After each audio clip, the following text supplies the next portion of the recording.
नमस्कार विद्यार्थी मित्रांनो, परत एकदा आपलं स्वागत आहे घे भरारी तू या यूट्यूब चॅनलवरती.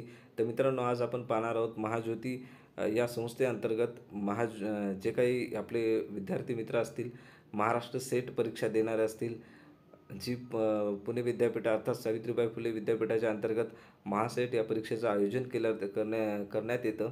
तर ती परीक्षा आहे मित्रांनो. त्या परीक्षेचे फॉर्म पण सुटलेले आहेत. तुम्ही पाहिले नसेल तर ते एकदा पहा आणि फॉर्म भरून टाका. त्यांच्यासाठी तुम्हाला पी-जी लागतं किंवा लास्ट इयर आपलं जर ग्रॅज्युएशन झालं असलं तरी तुम्ही फॉर्म भरू शकता त्या सेटसाठी.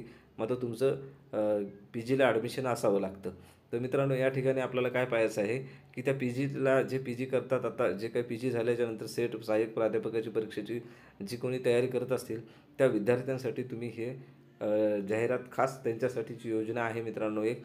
जो गव्हर्नमेंट त्यांच्यासाठी स्कॉलरशिप देतं आणि हे फॉर्म ते सुद्धा निःशुल्क आहे, एकदम फ्रीमध्ये भरता येतो. तर मित्रांनो, याविषयी मी तुम्हाला डिटेल्सपणे सांगतोय. तर चला मित्रांनो, व्हिडिओला सुरुवात करूया. त्याआधीच नेहमी अपडेट राहण्यासाठी आपल्या चॅनलला सबस्क्राईब करून ठेवा. तर मित्रांनो, या ठिकाणी आल्याच्यानंतर तुम्हाला गुगल ओपन केल्याच्यानंतर महाज्योती टाईप करायचं आहे. महाज्योती टाईप केल्याच्यानंतर तुमच्यासमोर एक अशा पद्धतीचा इंटरफेस ओपन होईल. त्या ठिकाणी पाहू शकता महाज्योती ज्ञानदीप समतेच आहे, यावरती क्लिक करायचं आहे. यावरती क्लिक केल्याच्यानंतर तुमच्यासमोर एक अशा पद्धतीचा इंटरफेस ओपन होईल. अशा पद्धतीचा इंटरफेस ओपन झाल्याच्यानंतर या ठिकाणी इथे पाहू शकता महात्मा ज्योतिबा फुले संशोधन व प्रशिक्षण संस्था महाज्योती असं दिलेलं आहे. महाराष्ट्र शासनाच्या इतर मागास बहुजन कल्याण विभाग स्वायत्त संस्था आहे ही. स्वायत्त संस्था आहे. तर मित्रांनो, या ठिकाणी आल्याच्यानंतर इथे पाहू शकता, इथे 3 रेषा दिसत असतील तुम्हाला. यावरती क्लिक करायचं आहे. यावरती क्लिक केल्याच्यानंतर तुमच्यासमोर एक अशा पद्धतीचा इंटरफेस येईल.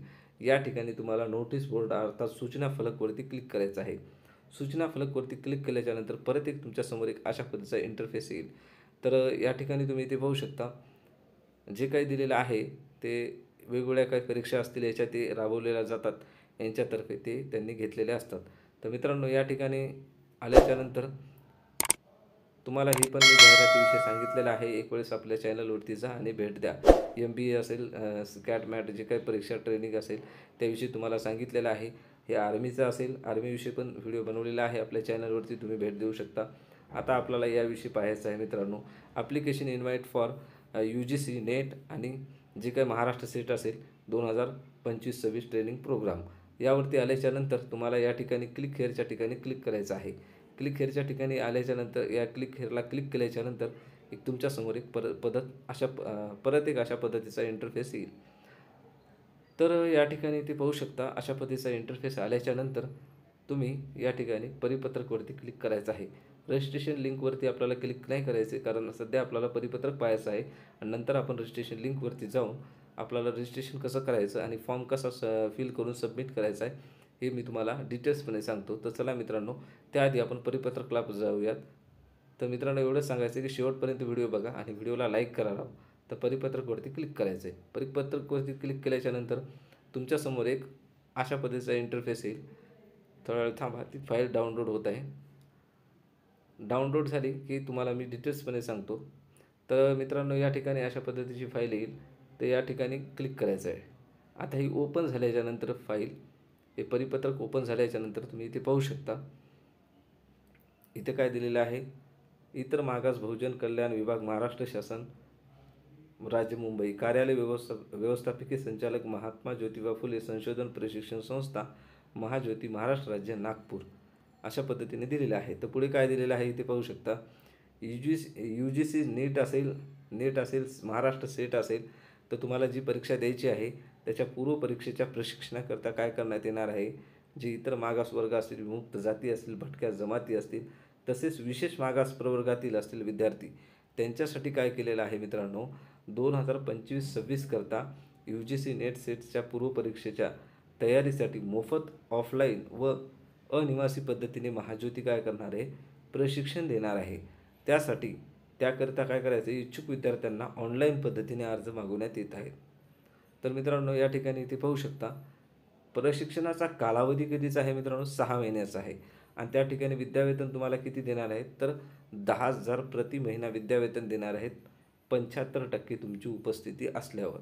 त्यानंतर एक रकमी जी आकस्मिक निधी आहे ते 12,000 भेटणार आहे. तर अशा पद्धतीने तुम्हाला मित्रांनो किती, 72,000 रुपये तुम्हाला स्कॉलरशिप भेटणार आहे. तर पुढे पाहूया काय आहे योजनेच्या लाभासाठी पात्रता काय आहेत मित्रांनो. या ठिकाणी आल्याच्या नंतर तुम्ही पाहू शकता महाराष्ट्र राज्याचा रहिवासी असावा, ते तर कंपल्सरी आहे. त्यानंतर विद्यार्थी हा नॉन क्रिमिनल गटातील असावा, जे की इतर मागास वर्गीय असेल, विमुक्त जाती, भटक्या जमाती किंवा तसेच विशेष मागास प्रवर्गातील असेल. तो कसा असावा? नॉन क्रिमिनल गटातील असावा, म्हणजे तुमच्याकडे नॉन क्रिमिनल सर्टिफिकेट असावं. विद्यार्थी हा पदव्युत्तर पदवी परीक्षा उत्तीर्ण झालेला असावा, असं सांगलेलं आहे. बघा या ठिकाणी काय सांगलेलं आहे, विद्यार्थी हा कसा असावा? पदव्युत्तर पदवी असावा, म्हणजे नुसती पदवी नाही तर PG तुमचं झालेलं असावं असं सांगलेलं आहे. तर विद्यार्थी त्यानंतर पुढे काय दिलेलं आहे मित्रांनो, विद्यार्थी हा पदव्युत्तर पदवी झालं त्यानंतर यापूर्वी महाज्योतीच्या योजनेचा कोणत्याही स्वरूपात लाभ घेतलेला असेल अशा विद्यार्थ्यांसाठी चालू योजनेसाठी पुन्हा अर्ज करू नये. अशा विद्यार्थ्यांनी सदर योजनेच्या लाभासाठी ग्राह्य धरले जाणार नाही, त्यांचा अर्ज विचारात घेतला जाणार नाही. त्यामुळे मित्रांनो, तुम्ही एकदा जर लाभ घेतला असेल महाज्योतीचा यापूर्वी, तर तुम्ही परत फॉर्म भरू नये असं त्यांनी सांगितलेलं आहे, आणि भरला तरी तुम्हाला त्याचा लाभ भेटणार नाही. प्रशिक्षणाकरता लाभार्थी विद्यार्थी जे काय आहेत त्यांची निवड कशी करण्यात येणार आहे, एक चाळणी परीक्षा त्यांनी घेणार आहेत. त्या चाळणी परीक्षेद्वारे तुम्हाला तुमची निवड केली जाईल. त्यानंतर विद्यार्थ्यांना UGC नेट असेल, महाराष्ट्र सेट असेल किंवा CSIR असेल, त्या पूर्वपरीक्षेच्या धर्तीवरच त्या धर्तीच्या अभ्यासक्रमावरच तुमची चाळणी परीक्षा घेण्यात येणार आहे. आणि ती चाळणी परीक्षेच्या तुमच्या काय सांगितले, चाळणी परीक्षेत जे काही प्राप्त गुणांकानुसार तुम्हाला काय करणार आहे, मेरिटच्या आधारे आरक्षित जागाच्या प्रमाणात पात्र विद्यार्थ्यांची निवड यादी महाज्योतीच्या संकेतस्थळावर प्रसिद्ध करण्यात येणार आहे. त्यानंतर चाळणी परीक्षेच्या वेळापत्रकाबाबत स्वतंत्रपणे महाज्योतीच्या संकेतस्थळावर माहिती उपलब्ध करून देण्यात येईल. त्यामुळे मित्रांनो, आपल्या चॅनलला सबस्क्राईब करा राव, आणि लाईक तर करतच नाही तुम्ही, नुसते व्ह्यू येतात राव. लाईक करा ना. तुम्हाला लाईक केलं ना, तुमच्यासाठी एवढे छान व्हिडिओ आणतोय. ठीक आहे, मजाक करतोय, जमलं तर करा, अन्यथा नका करू. पुढे काय सांगितले, प्रशिक्षणाचं स्वरूप सांगितलेलं आहे. सदर प्रशिक्षणाचा कालावधी कितीचा आहे मित्रांनो? 6 महिन्याचा आहे. विद्यार्थ्यांच्या परीक्षेच्या अभ्यासक्रमानुसार प्रशिक्षण देण्यात येईल. प्रशिक्षण हे कसं आहे, अनिवासी स्वरूपाचं आहे. प्रशिक्षण हे ऑफलाईन स्वरूपाचं आहे, आणि प्रशिक्षण पण ऑफलाईन स्वरूपाचं आहे, आणि प्रशिक्षण अनिवासी स्वरूपाचे आहे, म्हणजे निवासी नाही तिथे. त्यानंतर आरक्षणाच्या संदर्भात सांगितलेलं आहे. सामाजिक प्रवर्ग व समांतर आरक्षण कसं असणार आहे, तर पुढील प्रमाणे असणार आहे. OBCसाठी किती आहे मित्रांनो? 59% आहे. विषय साठी 10%, भटक्या जमाती ब साठी 8%, भटक्या जमाती क साठी 11%, भटक्या जमाती ड साठी 6%, विशेष मागास प्रवर्ग असेल SBC साठी 6%. तर अशा पद्धतीचं हे 100% आहे मित्रांनो. त्यानंतर पुढे काय सांगितलेलं आहे, समांतर आरक्षण पुढील प्रमाणे असेल. कसं, तर त्या या ठिकाणी सांगितलेलं आहे, प्रवर्गनिहाय महिलांसाठी किती 30% जागा आरक्षित आहेत, आणि दिव्यांग असेल तर त्यांच्यासाठी 5% आहेत, आणि अनाथ असेल त्यांच्यासाठी 1% ही जागा आरक्षित आहे. त्यानंतर या ठिकाणी सांगितलं, अर्ज करण्यासाठी आवश्यक कागदपत्र तुमच्याकडे कोणते असावी, तर तुमच्याकडे आधार कार्ड असावं, जातीचं प्रमाणपत्र असावं, रहिवासीचा दाखला असावा, वैध नॉन क्रिमिनल प्रमाणपत्र असावं, पदवीचं प्रमाणपत्र किंवा गुणपत्रक असावं तुमच्याकडं. त्यानंतर तुमची जी काही पदवी झालेली आहे त्याचं गुणपत्रक किंवा प्रमाणपत्र तुमच्याकडे असावं. दिव्यांग असल्यास त्याचा दाखला असावा, अनाथ असेल तर त्याचा दाखला तुमच्याकडे असावा. त्यानंतर पुढे काय सांगितलेलं आहे, अर्ज कसा करावा या ठिकाणी सांगितलेलं आहे. अर्ज करण्यासाठी तुम्हाला महाज्योतीच्या या संकेतस्थळावरती याचं आहे, www.mahajyoti.org.in या संकेतस्थळावरती जाऊन नोटीस बोर्डावरती तुम्हाला क्लिक करायचं आहे. क्लिक केल्याच्यानंतर ॲप्लिकेशन फॉर UGC जे काही नेट सेट असेल त्या ठिकाणी आल्याच्यानंतर 2025-26 ट्रेनिंग जे आत्ता पद्धतीने मी सांगितलेलं आहे तुम्हाला तसंच जायचं आहे, आणि त्याच तुम्हाला ओपन करून तिथं रजिस्ट्रेशन लिंक आहे ना त्यावरती क्लिक करायचं. कसं करायचं हे मी तुम्हाला सांगतो, शेवटपर्यंत फक्त आपला व्हिडिओ पहा. अर्जासोबत तपशिलातील नमूद सर्व कागदपत्रे स्वसाक्षांकित करून स्पष्ट दिसतील असे स्कॅन करून तुम्हाला तिथं अपलोड करायचे आहेत, म्हणजे जोडायला सांगितलेत पण अपलोड करावं लागते तिथं. विद्यार्थ्याने अर्जामध्ये दिलेली सर्व माहिती पूर्ण भरायची आहे. त्याशिवाय योजनेकरिता नोंदणी अर्ज कसा वैध मानले जाणार नाही, अवैध होईल तुम्ही जर व्यवस्थितरित्या माहिती नाही भरली तर. या ठिकाणी अटी आणि शर्ती दिलेल्या आहेत.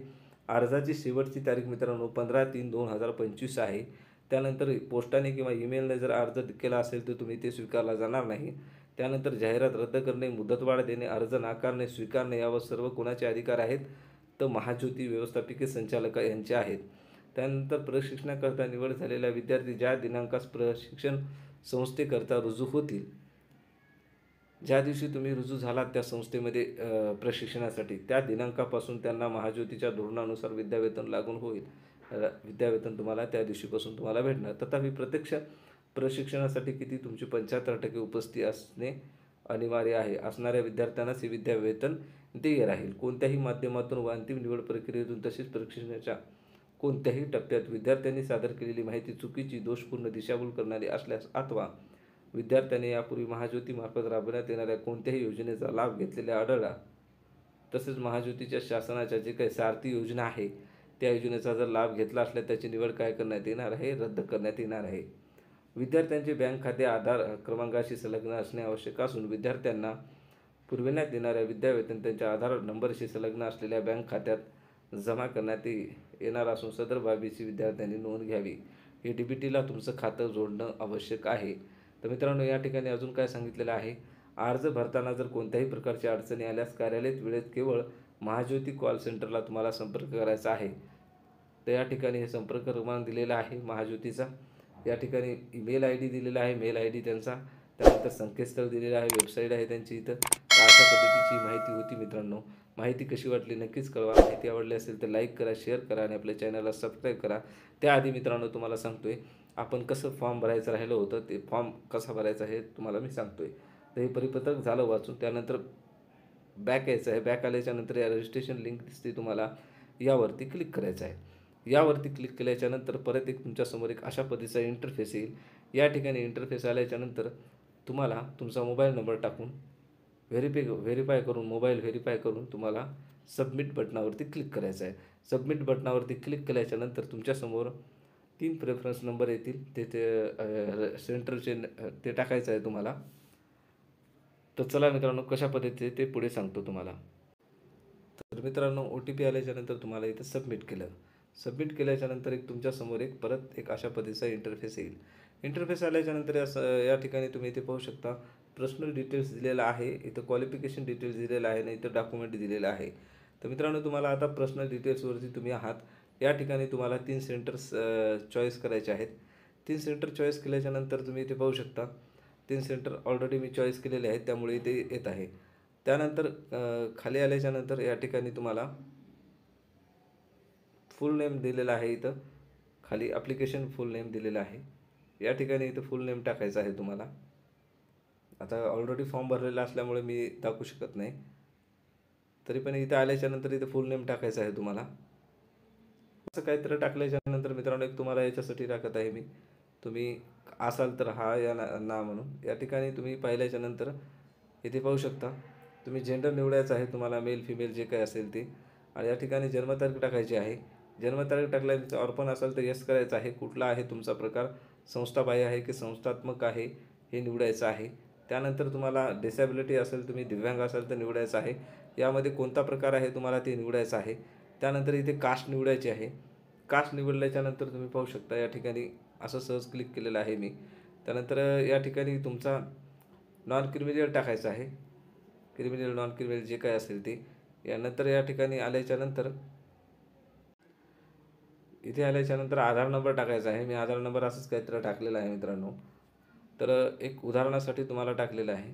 तर या ठिकाणी नंतर आल्याच्यानंतर या ठिकाणी तुम्हाला मी इथं असं एक नॅशनॅलिटी इंडियन राहणारच आहे आपली. इथं तुमचा जिल्हा निवडायचा आहे. यावरती क्लिक करायचं नाही, तर इथे क्लिक करायचं आहे. डोमेसाईल तुमचं कोणत्या जिल्ह्याचं आहे त्यासाठी. यावरती क्लिक केल्याच्यानंतर तुमच्यासमोर सर्व पद्धतीचे सर्व जिल्ह्याचे इथं नावं येतील. या ठिकाणी आल्याच्यानंतर नंतर परत या ठिकाणी तुम्हाला प्रेझेंट ॲड्रेसवरती क्लिक करायचं आहे आणि जे काही तुमचा असेल तालुका असेल तालुका निवडायचा आहे. जिल्हा असेल जे काही जिल्हा आहे तो निवडायचा आहे. तो निवडल्याच्यानंतर पुढे पहा काय आहे ते. त्यानंतर या ठिकाणी तुम्ही जर ते सर्व भरलं, या ठिकाणी तुम्हाला तुमचं विलेज टाकायचं आहे, हाऊस नंबर, वॉर्ड नंबर जे काय असेल, रोड पिनकोड टाकायचा आहे. आणि ते टाकल्याच्यानंतर तुमच्यासमोर जर ऑलरेडी ते सेम ॲड्रेस असेल तर या ठिकाणी सेम ॲज प्रेझेंट ॲड्रेसवरती क्लिक करायचं आहे. क्लिक केल्याच्यानंतर तुमच्यासमोर ऑटोमॅटिकली तो ॲड्रेस मॅच होऊन जाईल. पहिली माहिती झाल्याच्यानंतर ऑटोमॅटिकली तो दुसऱ्या पेजवरती येईल. दुसऱ्या पेजवरती म्हणजे कुठे येईल, इथं क्वालिफिकेशन डिटेल्सवरती येईल. क्वालिफिकेशन डिटेल्सवरती आल्याच्यानंतर तुमच्यासमोर अशा पद्धतीचा इंटरफेस येईल. या ठिकाणी आल्याच्यानंतर तुम्ही तुमचं या ठिकाणी 10वी जे काय 10वी असेल 12वी असेल सर्व काही तुम्हाला इथे डिटेल्समध्ये भरायचं आहे आणि सेव्ह आणि नेक्स्टवरती बटनावरती क्लिक करायचं. हा मी दुसऱ्याचा फॉर्म भरत होतो तेच इथं ओपन झालेला आहे. तर या ठिकाणी तुम्ही ते पाहू शकता. सेव्ह अँड सबमिटवरती क्लिक करा. सेव्ह अँड नेक्स्टवरती क्लिक केल्याच्यानंतर एक अशा पद्धतीने भरल्याच्यानंतर फॉर्म तुम्ही 10वी 12वी ग्रॅज्युएशन आणि PGचं तुमचं सगळे डिटेल्स टाकल्याच्यानंतर तुम्हाला डॉक्युमेंटवरती क्लिक करायचं आहे. तुम्ही या ठिकाणी सेव्ह आणि नेक्स्टवरती जर क्लिक केलात, सेव्ह अँड नेक्स्टवरती क्लिक केल्याच्यानंतर तुमच्यासमोर एक अशा पद्धतीचा परत एक इंटरफेस येईल जो की तो डॉक्युमेंटचा असेल. त्यानंतर तुमच्यासमोर एक अशा पद्धतीचं खाली पासपोर्ट फोटो आहे त्या विद्यार्थिनीची, तर त्यामुळे ते आता इथे नाही ओपन करू शकत. तर पुढे आपण पाहायचं आहे. तर मित्रांनो यानंतर या ठिकाणी आल्याच्यानंतर काहीतरी प्रायव्हसी ठेवावं लागते म्हणून ठेवलेलं आहे मित्रांनो. असं काही नाही, तुम्ही आपलेच आहोत, घरचीच फॅमिली आहे, पण एक तुमच्यासाठी सांगतो मी. इथं नॉन क्रिमिनलवरती आल्याच्यानंतर या ठिकाणी अपलोड करायचं आहे. हे सर्व काही जे डॉक्युमेंट तुम्हाला सांगितले होते फॉर्म भरताना सुरुवातीला, ते सर्व डॉक्युमेंट या ठिकाणी तुम्हाला अपलोड करायचे आहेत. आणि अपलोड केल्याच्यानंतर या ठिकाणी इथे एक ऑप्शन येते complete your form to final submit. यावरती क्लिक करायचं. यावरती क्लिक केल्याच्यानंतर तुमचा फॉर्म ऑटोमॅटिकली सबमिट होऊन जाईल. तर मित्रांनो, माहिती कशी वाटली नक्कीच कळवा. माहिती आवडली असेल तर लाईक करा, शेअर करा आणि आपल्या चॅनलला सबस्क्राईब करा. थँक्यू मित्रांनो.